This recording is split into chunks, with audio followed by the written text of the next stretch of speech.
할렐루야. 할렐루야. 하나님의 거룩한 성령께서 우리 가운데 강하게 임하시게 되면 하나님께서 우리에게 주신 놀라운 선물이 있습니다. 그것은 힘이 우리에게 주어집니다. 에너지가 우리에게 주어지게 되어 있습니다. 우리나라를 보게 되면 발전소가 많이 있습니다. 저 수력 발전소도 있고 석탄을 떼서 발전을 만들어내는 화력 발전소도 있고 또 원자력 발전도 있고 요즘 우리가 풍력을 이용해서도 발전기에서 전기를 만들어냅니다. 발전소에서 전기를 만들어내게 되면 그 전기 눈에 보이지 않아요. 근데 이것이 전부 전기에 만들어져 가지고 이곳까지 들어와서 이렇게 불을 환하게 밝히고 또 이렇게 동력을 사용하게 되는 것처럼 이 하나님의 거룩한 성령의 그 원동력은 눈에 보이지 않지만 신령한 힘이 우리에게 주어지게 되면 우리가 좀 더 우리의 힘을 가지고 열심히 다 주를 섬길 수 있는 그런 힘이 우리에게 주어지게 되어 있습니다. 스가랴 4장 6절에 이런 말씀이 있습니다. 이는 힘으로 되지 아니하며 우리 다 같이 읽을까요? 시작. 그가 내게 대답하여 이르되 여호와께 스룹바벨에게 하신 말씀이 이러하니라. 만군의 여호와께서 말씀하시되 이는 힘으로 되지 아니하며 능력으로 되지 아니하고 오직 나의 영으로 되느니라. 성령의 힘이 우리에게 주어지게 되면 인간적인 힘과 능력을 벗어날 수 있는 엄청난 힘이 우리에게 주어진다는 이런 말씀을 우리에게 전달을 해주고 있습니다. 사도행전 2장 8절에도 그런 말씀이 있습니다. 오직 성령이 너에게 임하시면 너희가 권능을 받고 예루살렘과 온 유다와 사마리아 땅까지 이르러 내 증인이 되리라. 성령을 통해서 우리에게 주어지는 이 권능이라는 이 말은 두나미스래요. 권능, 다이나마이트 같은 엄청난 폭발적 힘이 우리에게 주어지겠다고 성경은 이야기를 하고 있습니다. 오늘 본문에도 보게 되면 나의 힘이 되신 여호와여 내가 주를 사랑하나이다. 모든 힘의 이 근본이 바로 하나님께로부터 그 힘이 우리에게 주어진다고 성경은 우리에게 소개를 하고 있습니다. 현 시대는 힘이 지배하는 그러한 시대입니다. 개인이나 국가나 교회도 힘이 없게 되면 아무것도 할 수가 없어요. 그러나 힘 있는 개인이나 국가나 교회가 되면 더 큰 일을 감당할 수 있어요. 교회도 힘이 있어야만이 더 큰 일을 다 이렇게 우리가 행할 수 있게 되는 것입니다. 그래서 많은 사람들이 이 힘을 얻기 위해서 노력을 하고 힘을 쓰면서 이렇게 살아가게 되는데 힘을 보게 되면 여러 가지 종류가 있습니다. 첫 번째는 우리 개인들마다 체력이 있습니다. 건강한 사람들은 단련을 통해서 우리가 체력을 키워가지 않습니까? 이걸 체력이라고 그렇게 이야기를 하고 있습니다. 두 번째는 지력이 있습니다. 열심히 배움을 통해서 학식을 통해서 얻어지는 힘, 지력, 지적인 힘이 우리 사람들에게 필요하다고 볼 수가 있습니다. 세 번째 힘은 권력이 있습니다. 지위를 통해서 그 막강한 권력을 가지고 힘을 키우는 것도 하나의 힘이라고도 볼 수가 있습니다. 세 번째 힘은 뭐냐? 금력, 돈의 힘이에요. 전 세계에 보니까 백만장자가 한 700만 명이 현재 살고 있다고 얘기합니다. 이 막강한 돈의 힘을 가지고 그들은 살고 있습니다. 반면에 하루에 1달러 1200만 원 가지고 간신히 사는 사람들이 이 지구상에 13억 되는 사람들이 살고 있다는 그런 얘기를 듣고 있습니다. 돈도 하나의 힘의 역사라고 볼 수가 있습니다. 사람들은 이렇게 체력을 얻기 위해서 열심히 운동을 하고 단련을 하고 지식의 힘을 얻기 위해서 도서관에서 연구소 열심히 학교에서 공부를 통해 가지고 지력을 키우기도 하고 권력을 주기 위해서 사람들이 때로는 여러 가지 동분서주하고 중상모략도 하게 해서 이 권력을 얻기 위해서 사람들이 노력을 하기도 합니다. 돈의 힘을 얻기 위해서 금력을 얻기 위해서 열심히 땀을 흘리고 노력하고 밤잠을 열심히 불철주야 일하는 그런 사람들도 상당히 많이 있습니다. 시대를 보게 되면 이 힘의 그 시대가 이 시대마다 계속 바뀌어져 오는 것을 보게 돼요. 과거에 원시대는 사람들의 힘의 근원이 권력이 지배했던 그러한 시대였습니다. 왕이 권력이 있어가지고 말 한마디만 딱 하기만 하면 그 힘이 절대적인 힘을 가지고 역사했던 것이 원시시대의 하나의 모습이었습니다. 농경시대는 사람들의 그 힘이 어디에 체력과 경험이 그 당시에 힘의 그전 시대였습니다. 그래서 그 당시에는 사람들이 체력만 있고 경험만 있으면 농사를 잘 지어가지고 굉장히 잘 살게 됐어요. 과거에는 이 동양보다는 서양보다 동양이 앞섰던 것은 체력이 있고 경험이 있다 보니까 농사를 더 잘 지었어요. 그러나 지금 이 시대는 산업화 시대이다 보니까 사람들이 서양이 동양보다 앞서가는 것이 오늘날 시대의 하나의 모습이라고 볼 수가 있습니다. 과거에는 이렇게 체력과 경험이 하나의 힘의 시대였습니다. 그런데 산업화 시대가 되면서 사람들에게 1776년서부터 이 힘이 바뀌어져 나갔습니다. 기술의 힘에 의해 가지고 남보다 기술이 뛰어나게 되면은 개인이나 국가가 풍한 나라로 바뀌어지다 보니까 기술이 그 당시에 이제 힘이 하나의 원리가 되기도 했습니다. 그러나 이 자본주의 시대가 되면서부터는 이 돈의 힘이 막강한 힘을 발휘해서 강대국들 다 보게 되면 경제력이 뛰어납니다. 또 군사력이 막강하고 정부를 투자하다 보니까 세계를 지배하는 이런 나라가 된 것이 이제 이 자본주의 시대의 하나의 모습이었습니다. 그런데 요즘은 어떤 시대냐면 인터넷 시대예요. 요즘 정보가 힘입니다. 정보 통신 시대를 맞이해서 사람들이 정보를 얻기 위해 가지고 이걸 가지고 세계를 지배하려고 노력을 상당히 많이 하고 있지 않습니까? 프란시스 베이컨이 그런 얘기를 했습니다. 정보가 힘이다, 그런 얘기했습니다. 1900년도에 처음으로 컴퓨터가 개발되면서부터 인터넷을 통해서 사람들이 첨단 이 과정을 거쳐가면서 이 정보가 엄청난 국가의 힘으로 이제 작용한 것이 현 시대의 모습이라고 볼 수가 있습니다. 자, 그러나 우리 그리스도인들은 이 땅에 살아가면서 또 다른 제3의 힘이 우리에게 주어지고 있습니다. 그 힘이 바로 뭐냐면 영적인 힘이에요. 따라서 그 영적인 힘, 이건 성령께서 우리에게 준 신령한 힘이에요. 저 세상 사람들이 알지 못하는 영적인 신령한 힘이 우리에게 주어지고 있다는 얘기입니다. 성경의 역사를 쭉 보고 교회의 역사를 쭉 보게 되면 하나님 시대 때마다 하나님 세우신 사람들에게 세상 사람들이 알지 못하는, 그들이 갖지 못하는 엄청난 힘을 그들에게 공급해줘서 그들이 역사적인 주인공으로 쓰는 것이 바로 하나님의 방법이었습니다. 구약에 보게 되면 아브라함에게 하나님이 주신 힘이 어떤 힘이 있었는가 쭉 보게 되니까 남들이 가지지 못할 만한 그에게는 위대한 믿음이 있었습니다. 그들은 남이 갖지 못한 위대한 그 아브라함은 순종의 믿음을 하나님이 그에게 허락해 줬습니다. 또 아브라함은 남들이 따지 못한 인내의 믿음을 그에게 허락해 주게 됐습니다. 오직 그는 하나님만 바라보고 참고 견디면서 그들의 말씀을 순종하였더니 하나님께 인정받아서 마침 그는 복의 근원으로 열국의 아비로 믿어줘 쓰임받은 사람이 바로 아브라함이지 않습니까? 그러다 보니까 하나님께서 그에게 훗날 많은 복을 줘가지고 그가 물질의 복도 많이 받게 되었고 자기 집의 경호원만 318명 거둘 정도로 엄청난 그런 재력을 가진 사람으로 그가 부강한 사람이 되기도 했습니다. 뿐만 아니라 그런 육적인 복도 받을 뿐만 아니라 영의 복을 받아가지고 그의 후손 가운데 예수 그리스도를 탄생하게 만들어서 전 세계인 가운데 30% 되는 사람들이 예수 그리스도를 믿음으로 하나님의 자녀 되는 엄청난 복을 받은 사람이 바로 아브라함이었습니다. 이 사람에게는 남이 범죄하지 못할 만한 믿음과 순종, 인내를 그에게 주신 것이 하나의 영적인 힘이라고 볼 수가 있습니다. 모세에게는 하나님께 어떤 힘을 줬는가 추적해 보게 되면 남다른 그에게는 인내심도 있었습니다. 남을 끌고 가는 리더십을 그에게 하나님께 선물로 주셨습니다. 저 미래를 앞을 내다보는 믿음을 하나님께 그에게 선물로 줬습니다. 또 그에게는 지혜를 그에게 주게 되었죠. 그 순간마다 백성을 이끌어갈 때마다 그가 힘이 부족하니까 잡은 손에 능력을 주니까 그가 잡은 지팡이를 가지고 홍해 바다를 갈리기도 하고 반석을 쳐서 물이 쏟아지게 만드는 엄청난 힘을 그가 마련하기도 했습니다. 그러니까 한 사람의 그 노인이 그 당시에 80세에 부름받은 노인이 200만 명을 갖다가 광야에서 40년 동안 그들을 먹여 살리는 엄청난 기적을 만들어낸 사람이 바로 누구냐? 바로 모세였습니다. 사랑하는 여러분, 한 사람이 이 엄청난 힘을 발휘해요. 우리가 그 출애굽기 17장에 보게 되면 전쟁이 났어요. 아말렉과 갑작스러운 전쟁이 일었을 때도 그 전쟁을 이기한 비결을 가만히 보게 되면 그 모세의 기도하는 팔이 올라갔기 때문에 그 전쟁에 승리하지 않습니까?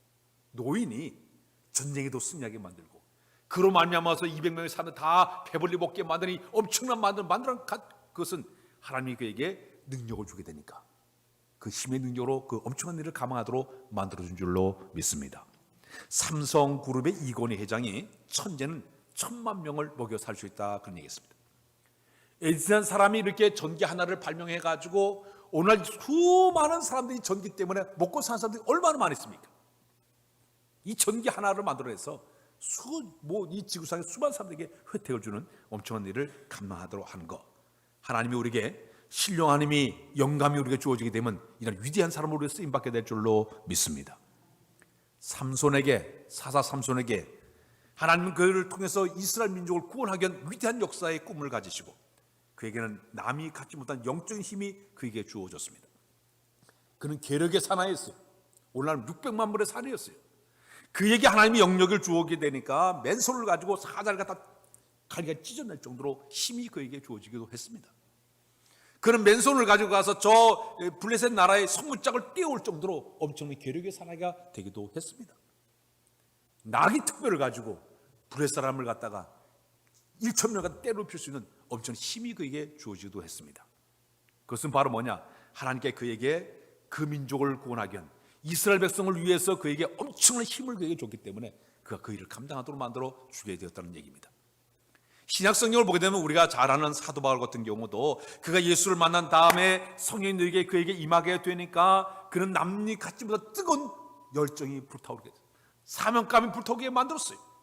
성령이 그의 마음을 이끌으니까 사명감을 가지고 나가서 1차, 2차, 3차 전도여행을 다니면서 그가 가는 곳곳마다 그를 통해서 교회가 세워지게 되고 그가 가는 곳곳마다 사람들이 구원받는 역사가 나타나게 되고요. 귀신이 쫓겨나고 병자 고침을 받고 심지어는 그의 앞치마나 손수를 갖다 사람 갖다가 버주기만 해도 영적 권세가 나타나 사람들이 병 고침 받는 위대한 역사를 만들어내는 것, 신령한 힘이 주어질 때 이런 역사가 나타나게 되는 줄로 믿습니다. 오늘 본문에서는 다윗은 그런 고백을 하고 있습니다. 자기가 왕으로 올라가기까지 세월이 너무나 힘든 과정을 거쳐가요. 그는 15살에 하나님께 부름받아 기름 부음을 받았어.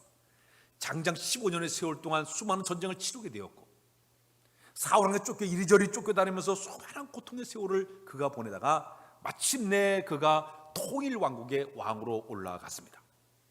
올라간 뒤에 자기 인생을 쫙 돌아보니까 정말 위기 때마다 그 하나님은 자기를 보호해줬고 위기 때마다 하나님은 자기를 인도해줬고 자기를 지켜줬고 자기를 순간순간 피할 길을 열던 그 하나님을 생각하니까 너무너무 감사했습니다. 특히 이 다윗 같은 경우는 시인이에요. 시인이다 보니까 시를 딱 써가지고 하나님 앞에 이런 고백을 하고 있습니다. 나의 힘이 되신 여호와여 내가 주를 사랑하나이다. 우리 찬양 한번 할까요? 나의 힘이 되신 여호와. 우리 노래 한번 불러봐요. 나의 힘이 되신 여호와여 내가 주를 사랑하나이다. 1절만 부르겠습니다.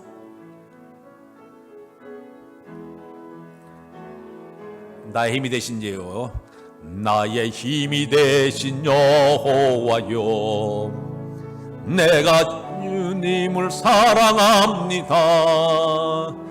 나의 반석이시며 나의 요새시라. 주는 나를 건지시는 주는 나를 나의 주 나의 하나님 나의 주 나의 피할 바이시요 나의 피할 바이시요 나의 방패시라 나의 방패시 나의 하나님 나의 하나님 나의 구원의 뿌리시요 구원의 뿌리시요 나의 산성이시라 나의 산성이 나의 하나님 나의 하나님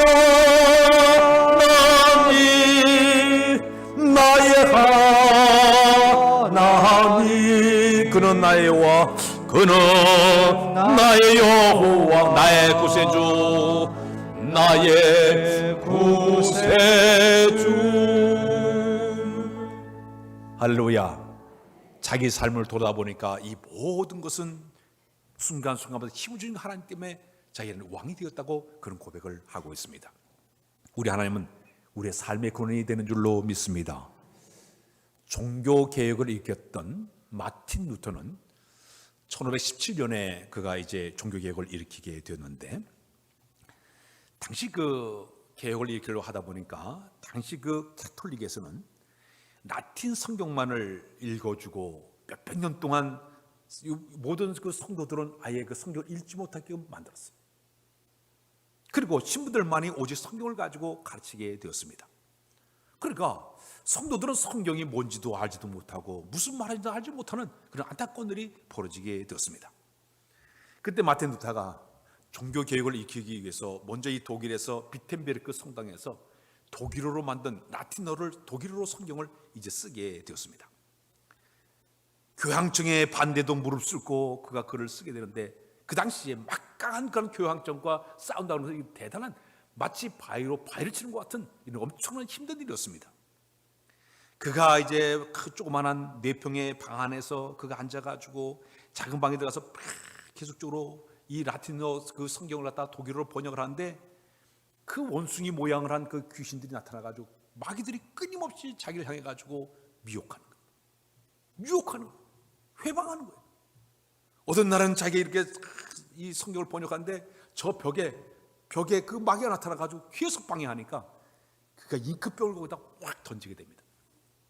독일에 가게 되면 그의 그 작은 방 서재에 가게 되면 잉크 자국이 거기 현재 남아 있습니다. 이만큼 엄청난 그런 그 종교를 일으킬 때에 그가 엄청난 고난을 받게 됩니다. 그러자 이 마틴 루터를 갖다가 어떤 성주가 이제 그에게 도피 그 고도의 성으로다가 옮기게 만들어서 거기 숨어가지고 마침내 이제 성경을 그가 번역을 하게 됩니다. 그때 이 마틴 루터는 또 가정적으로 보게 되면 아주 음악 가정이었어요. 어머니도 피아노를 잘 치고 루터도 아주 악기를 잘 다루던 사람이다 보니까 그가 그 도성의 성을 바라보면서 노랫말을 거기서 만들었습니다. 찬송가 585장에 보게 되면 내 주는 강한 성이요 방패와 병기 되시니 큰 환난에서 우리를 구하여 내시리로다. 옛 원수 마귀는 이때도 힘을 써 무기를 삼으니 천에 누가 당하랴. 2절에 보게 되면 내 힘만 의지할 때는 패할 수밖에 없도다. 힘 있는 장수 나와서 날 대신하여 싸우네. 이 장수 누군가 주 예수 그리스도 만군의 주로다. 당할 자 누구냐 반드시 이기리로다. 그 엄청난 일을 해나는데 엄청난 힘이 들었던 거예요. 그때마다 수많은 이런 역사 앞에 그가 엄청난 고난을 받아요. 그때마다 그는 하나님 앞에 기도하면서 그 힘을 의지했더니 그때마다 그는 힘 얻어서 그 엄청난 일을 감행했다고 이야기를 하고 있습니다. 사랑하는 여러분, 우리가 삶을 살면 때로 지칠 때 있습니다. 고난할 때 있습니다. 힘들어할 때가 많아요. 그때마다 힘에 근데 하나님 앞에 내가 의지하고 기도하고 나가는 사람들에게는 때로 지혜가 필요할 때 우리에게 지혜를 줄 줄로 믿습니다. 능력이 필요할 때 우리에게 능력을 주시게 되는 것이에요. 재능을 보여주시고 깨달음을 주셔서 그를 감당하도록 인도하시는 분이 바로 우리 하나님인 줄로 믿습니다. 세계 최고의 부자가 록펠러이지 않습니까? 이 록펠러는 세계에서 아주 3대 기적을 일으킨 그러한 인물입니다. 아까 전에 이 사람은 역사상 가장 가난했던 사람이 세계 가장 큰 부자가 된 사람이 바로 이 록펠러였습니다. 어릴 때 너무나 가난해가지고 그는 시간당 4센트 한 40원을 벌기 위해 가지고 그 햇빛이 내려지는 감자밭에서 일을 했던 그런 사람이에요. 그런데도 그가 마침내 미국뿐만 아니라 전 세계적인 부자가 된 것이 기적이 일으킨 사람이라고 표현을 하고 있습니다. 두 번째, 그 사람은 어떤 기적의 사람이냐? 역사상 전례 없는 기부를 제일 많이 한 사람이에요. 그는 당시 일생 동안 7억 5천, 그 당시가 엄청난 오래된 일인데 7억 5천만 불, 한 6천 원 되는 돈을 이웃을 다 세계를 위해서 다 풀어냈습니다. 가장 이렇게 기부를 많이 한 사람으로 기적을 만든 사람이었습니다. 세 번째, 이 사람은 어떤 기적을 만든 사람이냐? 장수의 기적을 일으킨 사람이었습니다. 그가 50세 때에 너무너무 스트레스를 많이 받아가지고 알로피시라는 병에 걸리고 말았습니다. 병에 걸리고 마니까 소화를 하지 못하는 거예요. 음식을 먹지를 못해요. 머리가 다 빠졌습니다. 그 세계 최고 부자가 하루에 우유 한 잔하고 비스켓 하나를 먹고 하루하루 살아가니까 의사를 찾아가니까 당신 1년밖에 살지 못한다는 사형언도를 받던 그런 사람이었습니다. 그러나 그가 진정으로 예수 그리스도를 만나고 변화를 받은 다음에 자기 재산을 풀어가지고 남들에게 나눠주기를 시작하다 보니까 자기의 병도 낫게 되었고 50세에 죽을 수밖에 없는 그 사람이 98세까지 살 정도로 장수의 기적을 이룬 사람이 바로 이 록펠러라고 이야기하고 있습니다. 그가 이런 기적을 만드는 배경을 보게 되면 진정한 하나님과의 만남을 갖게 되었고, 두 번째는 그가 그리스도 안에서 하나님과 만남을 통해서 성령 체험을 받게 되었고, 성령이 그의 마음을 작동하니까 이웃을 아낌없이 나눠주는 삶을 살다 보니까 우리 하나님께서 그에게 이런 복을 헐게 준 줄로 믿습니다. 그는 생애 동안에 그가 세운 그 교회가 한 5천 개 정도 될 정도로 엄청난 교회를 세우게 되었습니다. 제가 이 동부 지역에 리버사이드라는 그분이 세운 교회를 가서 본 기억이 있어요. 정말 아름답게 교회를 그 돈을 많이 투자해가지고 교회를 지었던 그런 분이었습니다. 그런 재벌이면서도 주일날만 되기도만 하면 교회 주일학교에 가서 아이들을 성실하게 가르치는 교사 생활을 잘하기도 했습니다. 남들은 다 춤추고 춤추러 가고 뭐 술집에 가는데도 불구하고 늘 그는 자기는 늘 기도하고 말씀을 가까이 하고 늙어가지고 눈이 어두울 때는 성경을 읽지 못하니까 성경을 읽어주는 사람을 고용해가지고 성경을 계속 읽으면서 영적 축적을 쌓은 사람이 바로 이 록펠러였다고 이야기하고 있습니다. 그는 어릴 때부터 자기 어머니가 들던 신앙 자세, 하나님 중심, 하나님 제일 최상의 상태로 삼는 것을 중심으로 삼고 살다 보니까 바로 그런 위대한 삶을 살았다고 고백을 하고 있습니다. 사랑하는 여러분, 우리 신앙 안에 이런 놀라운 기적이 일어나게 되는 줄로 믿습니다. 특히 성경 안에서 우리가 살아가는 사람들에게는 영적인 힘이 주어지게 될 때 이런 변화가 일어나고 치유가 나타나고 회복이 나타나기 때문에 이 신령한 힘을 우리가 공급받아 가지고 우리 살아가는 우리의 모습이 되어야 될 줄로 믿습니다. 그러면 우리의 영적인 힘을 어떤 사람이 우리가 이 힘을 받게 될까요? 영적인 힘을 공급받는 비결이 뭘까요? 이사야 40장 31절에 그런 말씀이 있습니다. 오직 여호와를 앙망한 자는 새 힘을 얻으리니 독수리가 날개를 치며 올라간 것. 우리 다 같이 읽을까? 시작. 오직 여호와를 앙망한 자는 새 힘을 얻으리니 독수리가 날개를 치며 올라간 것 뜰 것이요 다른 박질을 해도 곤비하지 아니하겠고 걸어가도 피곤하지 아니하리로다. 이 힘을 공급받는 비결이 있어요. 그게 바로 뭐냐? 여호와를 앙망하는 사람이에요. 따라서 여호와를 앙망하는 사람. 여호와를 앙망한다는 이 말은 히브리 말로 카바라는 말을 썼습니다. 이 카바라는 뜻은 기다린다는 뜻입니다. 여호와의 도우심을 기다리는 사람. 영어로 얘기하면 wait, 기다리는 거예요. 하나님의 역사하심을 기다리는 사람에게 하나님의 절대적인 신뢰를 의지하고 기다리는 사람에게 우리 하나님께서 그에게 힘을 공급해 준다는 얘기입니다. 또 다른 의미는 고정한다는 의미를 가지고 있습니다. 고정한다는 의미를 제가 설명할 때 그런 얘기를 자주 쓰고 있습니다. 예전에 제가 청주에서 있을 때 새를 많이 키워봤어요. 그 저희 집 그 새가 이렇게 많았는데 베란다에 보게 되면 홍카나리아도 있고 뭐 집에 보게 되면 문조도 있고 여러 가지 그 새들을 많이 키워. 아까보당도 키워보고 이렇게 키웠는데 그 이제 새들이 새끼를 이래 까지 않습니까? 알이 부화가 되게 되면 뭐 4-5마리 이래 까지 않습니까? 그러면 거기에 있는 그 새들을 이제 어미가 먹이를 줄 때 모습을 보게 되면 어미가 막 나와가지고 모이를 막 이제 먹어가지고 이만큼 여기다 이제 치웁니다. 그 다음에 이제 그 거기 새끼들이 있는 둥으로 딱 들어가게 되면 새끼들이 입을 딱 벌리고 짹짹짹짹 막 소리를 질러요. 그런데 먹이를 먹기 위해서 입을 크게 벌리고 짹짹하는 그 모습이 바로 앙망한다는 뜻을 가지고 있습니다. 그럼 여기는 어미가 새끼를 먹일 때 우리 인간들은 그래도 뭐가 이성이 있어가지고 제일 먹지 못하는 녀석을 제일 먼저 먹이지 않습니까? 그럼 동물의 새끼는 안 그래요. 제일 입을 크게 벌리고 짹짹 벌리는 그 녀석이 제일 먼저 먹이는 거예요. 앙망한다는 의미가 바로 그런 의미예요. 입을 딱 벌리고 사모하고 간구하고 나가는 그런 사람, 그 사람에게 하나님께서 힘을 공급해 준다는 그런 이야기입니다. 오늘 우리가 세상을 살다 보면은 우리에게 삶이 피곤하고 지치고 약하고 또 절망과 좌절이 다가올 때에 이때 우리가 할 일은 뭐냐? 내가 눈을 들어 하나님의 도우심을 바라보고 그분을 기대하는 사람에게 하나님의 도움의 손길, 능력의 크신 역사가 우리를 통해서 나타나게 될 줄로 믿습니다. 출애굽기 14장에 보게 되면 13절 14절에 보게 되면 우리 다 같이 읽을까? 시작. 모세가 백성에게 이르되 너희는 두려워 말고 가만히 서서 여호와께서 오늘 너희에게 위하여 행하신 구원을 보라. 너희가 본 오늘 애굽 사람은 영원히 보지 못하리라. 이 말이 어떤 내용입니까?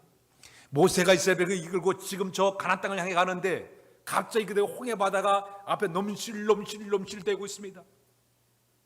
뒤에는 애굽의 군사가 바로의 군사들이 600성을 건너고 지금 다시 그들을 칙박해서 다가오고 있습니다.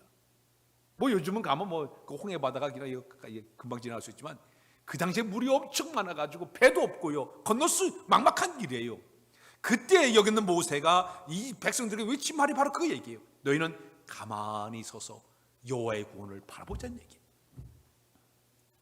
지금 진퇴양난, 앞으로 갈 수 없고 뒤로 갈 수 없지만 이 상황에서 우리가 여호와의 구원을 바라보는 자들에게 가만히 서서는 쓸데없는 말 하지 말고, 불신앙적인 말 하지 말고 여호와의 구원을 바라보게 되면 하나님께 구원의 역사를 허락해 주겠다고 이야기하자.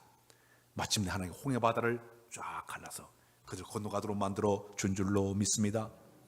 그리고 애굽 군사들, 따라왔던 애굽 군사를 다시 바다에 집을 그들 딱 닫아가지고 그들을 완전히 갖다 멸망시키는 이런 일이 벌어지지 않았습니까? 여호와를 앙망할 때 이런 기적의 역사가 일어나게 될 줄로 믿습니다. 구약의 선지자 가운데 가장 대표적인 선지자가 엘리야 선지자예요. 그의 별명이 하늘의 문을 닫기도 하고 열었던 사람이에요.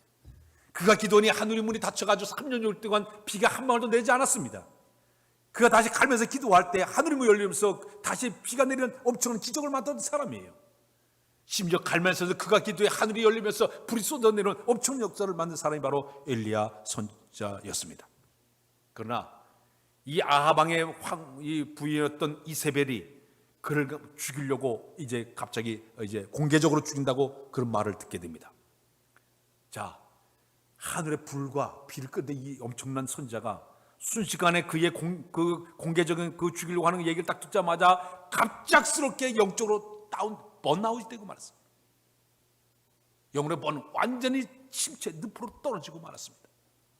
그 위기가 급박한 상황이 되자 그는 그렇게 엄청난 그 위력의 산에 순식간에 전부 다 나락으로 떨어지더니 시류와 좌절과 절망 가운데 로덴나무 밑에 가가지고 머리를 파먹고 주여 나를 죽여달라고, 차라리 전 죽여달라고 그렇게 얘기하지 않습니까?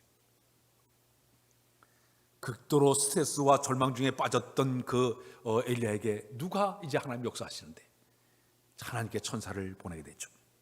천사가 찾아와서 그에게 물을 먹이고 음식을 먹이고 기운을 차리게 만듭니다. 그 다음에 그를 다시 어루들어가는 호렙산으로 데려가게 됩니다. 호렙산에 들어가서 이 엘리야가 하나님과 세미한 음성 가운데 그를 하나님께서 만나 주십니다. 그러면서 그에게 위로의 말씀을 들려주기를 너는 다시 일어서라, 힘을 내라, 내가 너를 도와주겠다, 내가 너를 오른손에 잡아주겠다. 그가 말씀을 듣게 됩니다. 마침내 그는 다시 용기를 얻어가지고 마침내 자기의 거룩한 사명을 감당하게 된 줄로 믿습니다. 사랑하는 여러분, 우리가 신앙생활 잘하고 있지만은 그럼에도 불구하고 때로 우리가 여러 가지 일 때문에 무너질 때가 많아요. 낙심할 때가 많아요. 사업의 문제가 생겨가지고 부도 때문에 고통당하는 사람도 있습니다. 학교에 들어가기로 했지만 진학의 실패로 이렇게 고통당하는 학생들도 있을 거예요. 이별과 사별에 슬픔을 당한 사람도 있을 것이, 퇴직에 이런 순식간에 퇴직을 당해가지고 직장을 이런 고통을 당하는 사람도 있을 거예요. 심지어는 극한 상황에 자살 충동까지 느끼는 그런 사람도 있을 것입니다. 이런 자들이 할 일이 뭐예요? 눈을 들어 주를 바라고 기다리는 믿음이 필요한 줄로 믿습니다. 이게 앙망하는 거예요. 주님, 내가 이 나락에 떠서 이제 당신의 도우심이 필요합니다. 저를 도와주세요 하고 바라보는 믿음이 우리에게 필요한 줄로 믿습니다. 그럴 때 주께서 우리를 찾아와서 잡아주시고 일으켜 써주게 되는 것이에요. 찬송가 가운데 우리 찬송 하나 불러볼까요? 내가 너를 도우리라. 세상 일에 실패해서도 우리 찬양 한번 불러.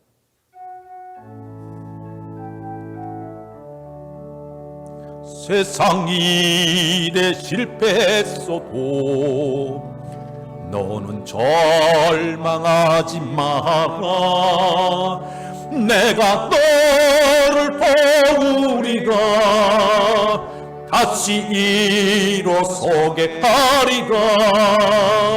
질병으로 고통당해도 너는 두려워 마라. 내가 너를 도우리라. 다시 일어서게 하리라. 나를 버린 자들도 내가 사랑하거늘 하물며 너희를 그냥 가보냐. 나는 너와 함께하는 너희 하나님 때문이니 의로운 오른손으로 붙들리라. 내가 너를 굳세게 하리라. 너를 크게 사용하리라. 너로 하여금 나를 증거하도록 내가 너를 도우리라. 성경 말씀에 오게 되면 시편 42편 4절에 내 영혼아 어째 낙심하며 어째 내 속에서 불안해하는가. 너는 하나님을 바라보아라. 그 얼굴에 도우심을 말미암아 내가 오히려 찬송하리로다. 히브리서 12장 1절 2절에 히브리서 12장 우리 다 같이 시작. 믿음의 주여 또 온전케 하신 예수를 바라보자. 그는 그 앞에 있는 기쁨을 위하여 십자가를 참으사 부끄러움을 개치 아니하시더니 하나님 보좌 우편에 앉으셨느니라. 시편 62편 1절 2절에 그런 말씀 다 같이 시작. 나의 영혼이 잠잠히 하나님만 바라며 나의 구원이 그에게서 나오는도다. 자, 여러분 여기 성경은 계속적으로 하는 얘기가 악마하는 얘기를 하고 있어요. 바라보라, 기다리라. 계속적으로 우리에게 이야기를 하고 있습니다. 이 모든 바라보고 기대하고 이 모든 것은 우리 인간의 힘으로 안 돼요. 거룩한 영이 우리 가운데 오셔서 우리 마음속에 작동할 때, 감항할 때 우리의 눈을 들어서 주를 바라보게 되는 것이에요. 혹시 질병 가운데 빠진 사람 있습니까? 이때 우리가 눈을 들어 주를 바라보면 됩니다. 우리가 히스기야 왕이 죽을 병에 걸렸을 때 벽을 향해서 울부짖으며 기도할 때 그 모습을 우리 하나님께 보시고 그의 기도를 들어주지 않았습니까? 죽을 병에 걸던 그 사람이 15년 동안이나 생명을 연장시키는 기적이 나타나기도 했습니다. 오늘 여러분 우리가 살아가면서 환난 당할 때, 고난 당할 때 그때마다 내가 주를 바라보고 의지하는 사람, 거룩한 영이 우리 가운데 오셔서 영적 힘을 부으사 그 모든 감당하도록 인도해 줄 줄로 믿습니다. 이 무더운 여름이 시작되는 이 시점에 저희들이 영적 힘을 공급받아가지고 고난도 역경도 시련도 잘 극복해서 넉넉히 이기는 여러분들 다 되시길 주님의 이름으로 부탁드립니다. 기도합니다. 하나님, 삶 속에 힘들고 지칠 때 많이 있지만 그때마다 영적 힘을 우리에게 부어 인도해 주어서 이 역경도 고난도 이겨낼 만한 우리 모두 다 되도록 하나님의 인도하여 주옵소서. 오늘 이 귀한 이 시간에 성령을 통해서 우리의 영적 힘을 갑절로 부어 인도해 주어서 이 힘을 가지고 이 어려운 세상을 힘든 세상을 이겨나갈 만한 우리 모두로 삼아 인도하여 주옵소서. 모든 것 주께 의지하오며 예수 그리스도의 이름으로 기도하옵나이다. 아멘.